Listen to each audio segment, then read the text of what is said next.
जेसो चंदा उगवै सूरज चढ़े हजार, इते चानण होंदियां गुर बिन घोर अंधार। गुरु नानक देव महाराज जी ने आप जिक्र किया है कि गुरु तो बिना धुप हनेरा है। गुरु की इस संसार दे विच होम, गुरु दे वलों बख्शिश की रहमत ते गुरु दे वलों दिता होया ज्ञान, वो ज्ञान जिहड़ा है इस संसार दे विच उस सूरज के जिन्ने प्रकाश के सामने भी बहुत ज़्यादा ज्ञान। जेसो चंदा उगवै सूरज चढ़े हजार, हज़ारां चंद्रमे चढ़ पैण, हज़ारां सूरज उग पैण, पर जिहड़ा चानण गुरु का ज्ञान करता है उस चानण की बराबरी इस संसार दे विच एक सूरज नहीं बल्कि हज़ारां सूरज चंद्रमे चढ़ पैण तां भी वो गुरु के ज्ञान की बराबरी नहीं कोई कर सकता। जो गुरु के वलों ज्ञान बख्शिश किया जाता है उस ज्ञान की कोई बराबरी नहीं कर सकता। क्यों नहीं कर सकता? क्योंकि जिहड़ा गुरु का ज्ञान है उन्होंने गुरु साहब जी ने बाणी दे विच आप दर्ज किया है, बलिहारी गुर अपने दिवहाड़ी सदवार, जिन मानस ते देवते की ये करत न लागी बार। क्योंकि गुरु का जिहड़ा ज्ञान है ना इस संसार दे विच मनुख नूं मानस तो मनुख तो देवता बनाउंदा है। देवते का भाव की है? दैवी गुणा वाला। दैवी गुणा वाला मनुख वो बनता है जिहड़ा गुरु की शरण दे विच आउंदा है, ते जिहड़ा गुरु की शरण दे विच आ गया उहदे सामने टारगेट ये रख दिता, गुरु ने मनोरथ ये रख दिता, तू दैवी गुणा वाला बनना है। तो दैवी गुणा वाला बनने वास्ते गुरु की रहमत का पात्र बनना पैना, तो गुरु की रहमत के पात्र बनन दे नाल ही लख खुशियां पातशाहियां जे सतगुर नदर करे। उहदी नदर दे विच लखां खुशियां छिपियां ने, उहदी नदर दे विच लखां पातशाहियां छुपियां पईयां ने, पर उहदी पहचान करनी है, उहदी खोज करनी है, उन्होंने हासिल करना, ये साडा मनोरथ है। तो इस मनोरथ की पूर्ति वास्ते सानू करना की पैना? बाबा कबीर जी का आप जी ने श्लोक सरवण किया है, जिस श्लोक के अंदर बाबा कबीर जी कहते जे गुरु की नज़र लैनी पैनी है तो उस गुरु की नज़र लैण दे वास्ते सतगुरु महाराज कहते पहली गल तैनूं ये समझनी पैनी है, कबीर सतगुर सूरमे। पहली गल ये विचार कर, खोज कर, महसूस कर, गुरु सूरमा है। सूरमे का अर्थ ये नहीं जो मैदानी जंग दे विच लड़दा है। सूरमे का अर्थ है जिहड़ा इन्नी ताकत रखता है, जिहदे अंदर इन्ना बल है। क्योंकि सूरमा उन्होंने कहा जाता है, जिहड़ा आपां बाणी दे विच डेफिनेशन परिभाषा देखीए तो गुरु साहब कहते हैं सूरा सो पहचानिए जो लरै दीन के हेत, पुरजा पुरजा कट मरै कबहू ना छाड़ै खेत। वो अपना आप कटवा लैंदा है, अपने आप नूं मिटवा लैंदा है, पर मैदान नहीं कदी छड्डदा। वो सूरमा है। सूरमा भाव ताकतवर, जिहदे अंदर ताकत है, जिहदे अंदर बल है। जिहदे अंदर बल है वो सूरमा है। तो गुरु दे अंदर इन्ना बल है, गुरु दूजे नूं बदल दिंदा है। साडे अंदर इन्ना बल है, असी 100 जाने नूं संभाल सकते हैं, 1000 जाने नूं संभाल सकते हैं, पर साडे अंदर इन्ना बल नहीं है पूरी सृष्टि नूं संभाल सकीए, पूरी कायनात नूं असी समझ सकीए, पूरी कायनात नूं अपने हुक्म दे विच चला सकीए। साडे अंदर इन्ना बल नहीं है, साडे अंदर इन्नी ताकत नहीं है, पर गुरु दे अंदर इन्ना बल है। गुरु दे अंदर यह गुण है, कबीर सतगुर सूरमे। गुरु सूरमा है। गुरु सूरमा क्यों है? क्योंकि गुरु दे अंदर इन्नी ताकत है कि सामने बैठे हुए नूं बदल दिंदा है। ते दुनिया दे अंदर कोई इदां दा मनुख नहीं होया जिन्हें किसी नूं बदल दिता, चाहे वह दुश्मन है। दुश्मन नूं खत्म करन दा मेरे मन दे विच विचार है, पर दुश्मन नूं बदलण दा मेरे मन दे विच विचार नहीं है। मैं अपने दुश्मन नूं देख के मैं क्रोध दे विच आ जाना है, वो क्रोध मैनूं सूरमा नहीं बन दिंदा। वो क्रोध मेरी जिंदगी के अंदर वो सूरम गति पैदा नहीं करता। मेरी सूरम गति ये नहीं मैं दुश्मन देखा तो उन्होंने खत्म कर दिता। मेरी सूरम गति इस दे विच है, दुश्मन नूं देख के उन्होंने बदल दिता। मैं मेरे सामने दुश्मन के विचार बदल दिते, मेरे सामने दुश्मन नूं मैं विचारां दे नाल बदल के उन्होंने अपना मित्र बना लिया, उन्होंने अपने अधीन कर लिया। किवें? विचारां दे नाल साझ बना के। असली सूरमा वो है जिहड़ा दूसरे नूं बदल दिंदा है, जिहड़ा दूसरे नूं बदलदा नहीं, वो सूरमा नहीं है। गुरु ग्रंथ साहिब महाराज जी की बाणी दे विचों पढ़ो, आप जी ने सरवण किया, सूरा सो पहचानी है जो लरै दीन के हेत। दीन का अर्थ की है? दीन का अर्थ है निमाड़ा। तो सामने 100 बंदा लड़न वास्ते आ जाए तो मैं कहां मैं निमाड़ा बन के लड़ना, हो ही नहीं सकता। ये तो संभव है ही नहीं कि मैं निमाड़ा बन के कहां मैं 100 जाने के नाल लड़ना। निमाड़ा बन के तो मैं लड़ ही नहीं सकता। मैं जदों भी लड़ांगा मैं क्रोध के नाल लड़ांगा। वो क्रोध का बीज जो मेरे अंदर प्रगट होया है मेरे जन्म के समय, वो जन्म के समय का क्रोध का बीज मैनू सूरम गति जिहड़ी गुरु वाली दिखाउणी है उन्होंने कभी सामने नहीं आउण देवेगा। मैं कभी भी निमाणा हो के नहीं लड़ सकता। क्यों? क्योंकि मेरे कोल गुरु की पावर नहीं है, मेरे कोल गुरु की वो ताकत नहीं है, मेरे कोल वो निम्रता वाला गुण नहीं है। सूरा सो पहचानी है जो लरै दीन के हित, मेरे अंदर वो दीन की भावना ही नहीं है, मेरे अंदर निम्रता की भावना ही नहीं है। छेवें पातशाह जी के जीवन को देखो, मैदाने जंग दे विच कोई लड़न वास्ते भी आ रहा है तो लड़ते हुए ने सतगुरु महाराज कहते हैं, जिवें गुरु हरगोबिंद महाराज जी का टाकरा जिहड़ा हुंदा है वो इतिहास दे विच उन्हां दे वल्लों पाले हुए, उन्हां दे वल्लों संभाले हुए, जिन्होंने सतगुरु गुरु हरगोबिंद पातशाह जी ने अपना पुत्र बना के, अपना पुत्र पाल के, अपने उस दर के उत्ते रह के संभाल करके हर प्रकार की सिक्ख्या दे के, सिखलाई दे के पैंदे खान नूं अपने नाल जोड़िया सी।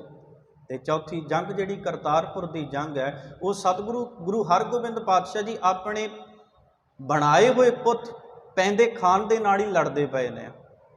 पर जदों पैंदे खान दे नाल लड़ते पे ने ते गुरु हरगोबिंद पातशाह जी के चेहरे दे उत्ते क्रोध नहीं है, चेहरे दे उत्ते क्रोध नहीं है, बल्कि जदों पैंदे खान दे नाल सतगुरु महाराज जी की मैदाने जंग दे विच मुलाकात हुंदी है ते गुरु हरगोबिंद पातशाह जी कहन लगदे ने, पैंदे खान अज तेरा इम्तिहान है। हुण तुसीं उस चीज़ नूं समझो, कबीर सतगुर सूरमे, गुरु सूरमा किवें है? जो लरै दीन के हेत, उहदे अंदर दीनता किवें है? गुरु दे अंदर वो दीनता साडे अंदर क्यों नहीं आ सकती? गुरु हरगोबिंद पातशाह जी ने पैंदे खान नूं देखिया ते कहंदे, पुत्र अज तेरा इम्तिहान है। इम्तिहान की है? इन्ने समय तू शस्त्र विद्या साडे कोलों सीखी है, अज उहदा अभ्यास जिहड़ा तू इन्ने सालां तो करदा आ रहा है, अज उस अभ्यास की परख है। तो गुरु हरगोबिंद पातशाह जी कहंदे ने, पुत्र पहला वार तैनूं करन दी मैं आग्या दिंदा। तो पैंदे खान वार करता है पर खाली जाता है। गुरु साहब फिर मुस्कुराए, फिर कहते ने, पैंदे खान गल नहीं बनी, जो तेनू सिखाया सी है ना पुत्र वो गल नहीं बनी, एक तेनू होर मौका दिन्ने आ। पैंदे खान नूं सतगुरु महाराज एक होर मौका दिंदे ने, महाराज ढाल दे उत्ते वार रोकदे ने। सतगुरु महाराज कहते ने, पैंदे खान जिस तरीके दे नाल सिखाया सी ना तैनू, उहो जी शस्त्र विद्या तू चला नहीं रहा है, उस तरह की तेरे अंदर निमुरता नहीं है, तेरे अंदर उहो जिहा हाले तक गुण नहीं है, तेनों होर अभ्यास करन दी लोड़ है। तो गुरु हरगोबिंद पातशाह कहते ने, पैंदे खान तेनों एक मौका होर दिता, चल एक बार होर कर। सतगुरु महाराज जी के हुक्म के मुताबिक पैंदे खान वो भी वार करता है पर खाली जाता है। पर सतगुरु गुरु हरगोबिंद पातशाह जी फिर की कहते हैं, पुत्र वार इंज नहीं इंज करीदा। मैदाने जंग दे विच भी उन्होंने सिखाउंदे पए आ किवें लड़ना। पुरजा पुरजा कट मरै कबहू ना छाडै खेत, पर जिहड़ी उस तो पहलां दी गल है, सूरा सो पहचानीए जो लरै दीन के हेत, दीन दी गल साडे अंदर नहीं है। ते दीन दी गल क्यों नहीं? क्योंकि साडे कोल गुरु नहीं है। मैं दुनिया दे विच क्रोध दे नाल क्यों भरिया पिया? क्योंकि मेरे कोल गुरु नहीं है।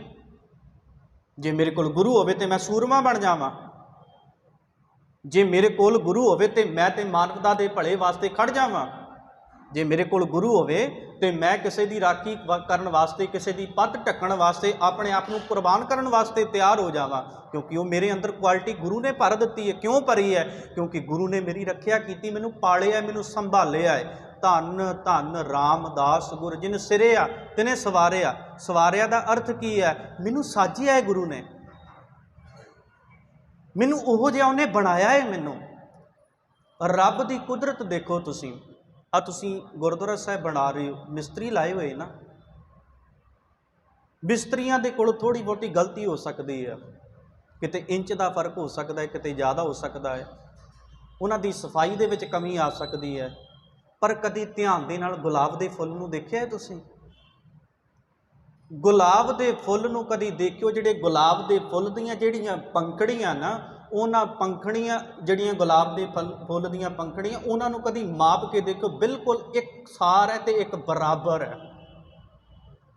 वो ना थोड़ियां उपर है तो ना थोड़ियां वड्डियां ने, ना छोटियां ने, बिल्कुल बराबर है। जिस हिसाब के नाल फुल के जिहड़ा पंखड़ियां का जिहड़ा वो बार जिहड़ा शुरू होंदा है ना, उस बार के हिसाब नाल बिल्कुल बराबर है। वो तो जिहड़ा उपरला है वो भी बराबर है, बिल्कुल सेम है, बिल्कुल वो ना थोड़ा नीवा है ना उच्चा है, बिल्कुल बराबर है। रब तो वड्डा इस दुनिया दे विच कोई कारीगर नहीं है। अकाल पुरख तो वड्डा इस दुनिया दे विच कोई कारीगर नहीं है। साइंस ने बहुत तरक्की की है, ये कोई शक नहीं है।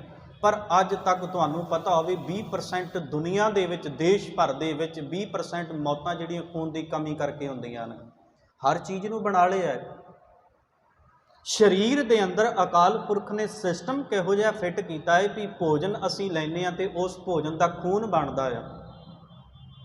साडे सामने, साइंस के सामने वो अनाज भी पिया होया है, वो पानी भी पिया होया है, वो बनाउण वाले पदार्थ भी पए हुए ने, पर अज तक उस भोजन तो खून किवें तैयार करना है, इसकी खोज नहीं हुई अज तक। पर देखो उही भोजन मैं खा रहे हैं, मेरे शरीर दे विच जा रहा है। सिस्टम किहो जिहा अकाल पुरख दा, उही वो भोजन मेरे शरीर दे विच खून बना रहे हैं। मशीन किहो जी सिस्टम पैदा किया है मेरे शरीर दे विच, वो अकाल पुरख ने। उस अकाल पुरख परमात्मा तो बिना इस दुनिया दे विच वड्डा कारीगर हो ही नहीं सकता।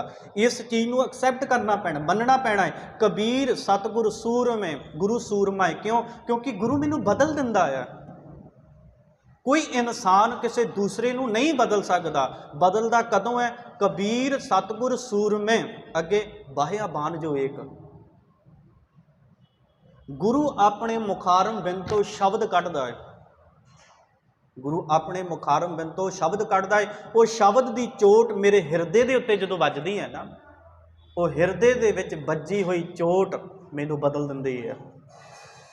मेरे हिरदे के उत्ते गुरु के शब्द की वजी हुई चोट मेरे अंदरों पुकार कढ़ के लियाती है। हम अवगुण भरे एक गुण नाही, अमृत छाड़ बिकै बिक खाही। वैसे तो मैं शब्द पढ़ रहे हैं, तुसीं शब्द सुन रहे हो, पर वो शब्द पढ़ जिहड़ा रहा है, वो शब्द सुन रहा जिहा है, उहदे विच वो आनंद नहीं है, क्योंकि शब्द ने चोट नहीं की मैनू। जिस दिन शब्द ने चोट कर ली, मेरी अखां दे विचों नीर बहन लग पैना अपने आप। लोगों ने कहना ये बंदा रो रहा है, पता नहीं क्यों, पर मैं बैराग दे विच रोना है। बैराग दे विच क्यों रोना है? क्योंकि मैं अपने औगण नूं देखिया है, ते दुनिया दे विच सब तो औखा काम अपने औगण नूं देखना है। अपने औगण नूं मैं तुहाडे दे विचों 100 गलतियां कढ़ सकदा, मैं तुहाडे विचों 100 गलतियां कढ़ सकदा, पर मैं अपने विचों नहीं कढ़ सकदा। क्यों? क्योंकि मैं अपने प्रति वफादार नहीं, अपने प्रति बेईमान हाँ। मैं अपने आप नूं लुकाउणा, मैं अपने आप को जिन्ना लुकावांगा मैं उन्ना कायर बनता जावांगा। मैं अपने आप को जिन्ना लुकावांगा मैं ओडा वड्डा पापी बनता जावांगा। मैं अपने आप को जिन्ना लुकावांगा मैं उन्ने औगण करता रहांगा। तो जिस दिन अपने आप को लुकाउणा बंद कर दिता, गुरु के सामने रख दिता, नानक गरीब ढह पिया दुबारे। जो गुरु के अगे मैं अपने आप को समर्पित कर दिता, गुरु को सौंप दिता, तो गुरु ने कृपा करनी उस दिन। कबीर सतगुर सूर में बाह्या बान जो एक, गुरु ने मैनू शब्द देना है। वो शब्द की करेगा? मैनू बदल देगा। वो शब्द की करेगा? मैनू सिख बना देगा। सिख मैं बनया थोड़ी हाँ हाले, नहीं, मैं दूजे दे कहण दे नाल सिख कदी नहीं बनता। ये साडी सब तो वड्डी, जहाँ कह लो कि साडी इस संसार दे विच सब तो वड्डी बेईमानी है। ਜਾਂ ਸਾਡਾ ਸਭ ਤੋਂ ਵੱਡਾ ਇਸ ਦੁਨੀਆ ਦੇ ਵਿੱਚ ਭਰਮ ਹੈ ਕਿ ਮੈਂ ਆਪਣੇ ਆਪ ਨੂੰ ਸਿੱਖ ਸਮਝ ਲਿਆ ਹੈ। ਨਹੀਂ, ਮੈਂ ਸਿੱਖ ਉਦੋਂ ਆ ਜਦੋਂ ਮੇਰਾ ਗੁਰੂ ਕਵੇ ਵੀ ਹਾਂ ਤੂੰ ਸਿੱਖ ਹੈ। ਮੈਨੂੰ ਗੁਰੂ ਕਵੇ, ਮੇਰੇ ਕਹਿਣ ਦੇ ਨਾਲ ਕੀ ਹੋਣਾ ਹੈ? ਮੈਂ ਤੇ ਆਪਣੇ ਆਪ ਨੂੰ ਰਾਜਾ ਕਹਿੰਦਾ, ਮੈਂ ਰਾਜਾ ਬਣ ਗਿਆ। ਮੇਰਾ ਗੁਰੂ ਕਵੇ ਨਹੀਂ ਤੂੰ ਰਾਜਾ ਹੈ, ਮੇਰਾ ਗੁਰੂ ਕਵੇ ਤੂੰ ਸਿੱਖ ਹੈ। ਤੇ ਜਿਸ ਦਿਨ ਗੁਰੂ ਮੈਨੂੰ ਕਵੇਗਾ ਵੀ ਤੂੰ ਮੇਰਾ ਸਿੱਖ ਹੈ, ਤੇ ਉਸ ਦਿਨ ਗੁਰੂ ਦੀ ਕਿਰਪਾ ਦੇ ਨਾਲ ਗੁਰੂ ਤੇ ਅਸੀਂ ਇੱਕ ਹੋ ਜਾਵਾਂਗੇ। ਤੇ ਜਿਸ ਦਿਨ ਗੁਰੂ ਤੇ ਅਸੀਂ ਇੱਕ ਹੋ ਗਏ ਤੇ ਸਤਿਗੁਰੂ ਮਹਾਰਾਜ ਕਹਿੰਦੇ ਨੇ ਜੋ ਮੰਗੈ ਠਾਕੁਰੇ ਆਪਣੇ ਤੇ ਸੋਈ ਸੋਈ ਦੇਵੈ। ਨਾਨਕ ਦਾਸ ਮੁਖ ਤੇ ਜੋ ਬੋਲੇ, ਆ ਮੁਖ ਇਹ ਰਸਨਾ ਜੋ ਵੀ ਬੋਲੇਗਾ, ਨਾਨਕ ਦਾਸ ਮੁਖ ਤੇ ਜੋ ਬੋਲੇ ਇਹਾਂ ਉਹਾਂ ਸੱਚ ਹੋਵੇ। ਤੇਰਾ ਬੋਲਿਆ ਹੋਇਆ ਸੱਚ ਹੋ ਜਾਵੇਗਾ। ਪਰ ਕਦੋਂ? ਜਦੋਂ ਗੁਰੂ ਨੂੰ ਸਮਝ ਲਏਗਾ। ਆਓ ਗੁਰੂ ਨੂੰ ਸਮਝਣ ਦਾ ਆਪਾਂ ਯਤਨ ਕਰੀਏ, ਕਿਉਂਕਿ ਅਸੀਂ ਗੁਰੂ ਦੇ ਦਰ ਦੇ ਉੱਤੇ ਗੁਰੂ ਨੂੰ ਸਮਝਣ ਵਾਸਤੇ ਆਏ ਹਾਂ, ਗੁਰੂ ਦੀ ਮਿਹਰ ਲੈਣ ਵਾਸਤੇ ਆਏ ਹਾਂ, ਗੁਰੂ ਦੀ ਬਖਸ਼ਿਸ਼ ਲੈਣ ਵਾਸਤੇ ਆਏ ਹਾਂ, ਤੇ ਗੁਰੂ ਦੀ ਰਹਿਮਤ